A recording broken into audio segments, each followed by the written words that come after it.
Paano kung ang totoong utak sa likod ng Phantom Troop ay hindi si Chrollo? At paano kung may isang tao na mas malupit, mas tuso at mas demonyo kaysa pa sa kanya? At ang taong iyon ay si Prince Cherednich ng Kakin Empire. Sa unang tingin, parang imposibleng koneksyon ito. Pero habang lumalalim ang kwento, parami ang clues na posibleng may mas malalim na relasyon si Cherednich sa pinagmulan ng Phantom Troop.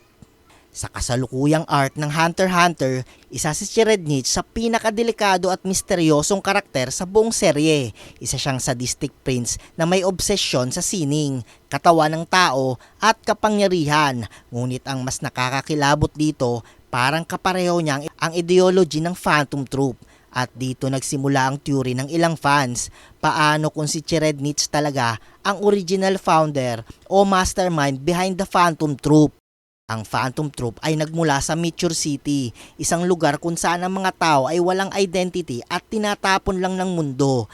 Pero may kakaibang detalye dito. Ang Kakin Empire ay kilala sa underground dealings, black market at human trafficking. At si Cherednich mismo ang kolektor ng mga mutilated body parts at human art. Kung titignan natin ang history ng Meteor City, posible na may koneksyon ang lugar na ito sa illegal operations ng Kakin noong nakaraan. At paano kung isa si Cherednich sa mga taong unang nagmanipulate o gumamit sa mga batang taga Meteor City? Maaaring hindi siya ang literal na founders sa edad ng timeline, pero siya ang nag-impluensya o nag-finance sa pagbuo ng grupo. Isa pang malaking clue ay parang personality parallels nila ni Chrollo Lucifer. Una, pareho silang mahilig sa art at rare object. Pangalawa, ang calm at intellectual. Pangatlo, ang kayang pumatay na walang emosyon. At ang panghuli, may twisted philosophy tungkol sa humanity. Pero mas extreme si Cherednich dito mga idol. Parang upgraded version siya ni Chrollo pagdating sa pagiging halimaw. At may posibilidad na nakita ni Chrollo si Cherednich bilang isang uri ng ideal o inspirasyon noon. Hindi malayong isipin na maaaring nagkaroon sila ng encounters years ago. Ito ang mas interesting dito mga idol. Sa Succession War arc, pareho nasa Black Whale si Cherednich at Phantom Troop. Pero hanggang ngayon wala pang direct interaction na ipinapakita si Togashi. At sa Hunter x Hunter, kapag sobrang dinedelay ang interaction ng dalawang major characters, kadalasan may malaking reveal sa uli. At posibleng tinatago ni Togashi ang connection nila para sa isang malaking plot twist.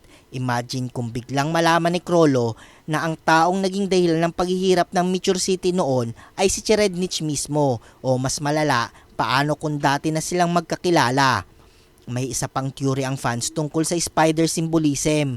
Ang Phantom Troop ay gumagamit ng spider tattoo bilang simbolo ng kanilang unity. Samantalang si Cherednich naman ay mahilig sa mga simbolismo, occult imagery at psychological manipulation. May posibilidad na ang konsepto ng spider ay hindi talaga kay Chrollo nagsimula, kundi galing sa impluensya ni Cherednich o sa underground elite ng Kakin.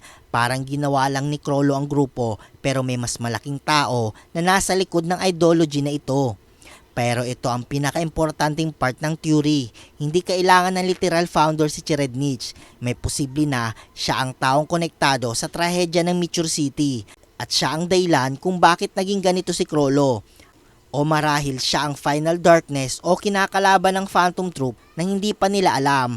At kung totoo ito, maaring sa unang pagkakataon, makita nating mawala ng kontrol si Chrollo kapag nalaman niya ang katotohanan tungkol kay Cherednich. Sa mundo ng Hunter x Hunter, bihirang may coincidence at habang mas lumalalim ang Succession War arc, mas dumalakas ang posibilidad na konektado si Cherednich sa pinagmula ng Phantom Troop. At kung mangyari man ang confrontation nila ni Chrollo, posibleng iyon na ang isa sa pinakamadilim at pinakabrutal na laban sa buong serye ng Hunter x Hunter.